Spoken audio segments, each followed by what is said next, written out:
Pembelajaran berdiferensiasi merupakan satu cara untuk guru untuk memenuhi kebutuhan setiap peserta didik. Tujuan dari pembelajaran berdiferensiasi adalah untuk membantu setiap murid tumbuh semaksimal mungkin sesuai dengan kemampuannya. Dengan demikian, guru akan berusaha untuk mengetahui perkembangan setiap muridnya dan perkembangan kelasnya secara keseluruhan. Begitupun dengan murid, mereka akan belajar untuk mengetahui pertumbuhan mereka sendiri dan mereka akan berbicara tentang tujuan pembelajaran dan cara mencapainya. Terdapat 4 aspek pembelajaran berdiferensiasi. Yang pertama konten, kedua proses, ketiga produk, dan lingkungan belajar. Pada aspek lingkungan belajar, dapat dilakukan berdasarkan kebutuhan individual setiap peserta didik, berkaitan dengan tingkat kesiapan, minat, dan profil belajar yang dimiliki oleh masing-masing dari mereka, agar dapat mengoptimalkan kondisi kelas secara fisik maupun psikologis. Contohnya, seperti memberikan tugas kelompok untuk berdiskusi mengenai suatu topik, membuat peserta didik untuk beropini sesuai dengan sumber masing-masing, dan menciptakan ruang kelas yang tenang.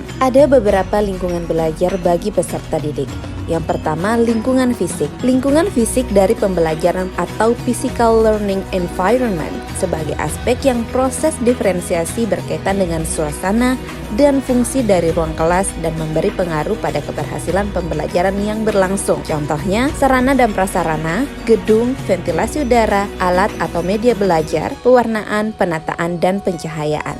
Selanjutnya ada lingkungan sosial. Lingkungan sosial adalah pergaulan antar manusia, pergaulan antar pendidikan dengan peserta didik, serta orang-orang lainnya yang terlibat dalam interaksi pendidikan, seperti organisasi ataupun ekstrakurikuler di sekolah. Kemudian ada lingkungan keluarga dan lingkungan sosial yang terjadi di masyarakat lainnya. Dan yang terakhir ada lingkungan intelektual.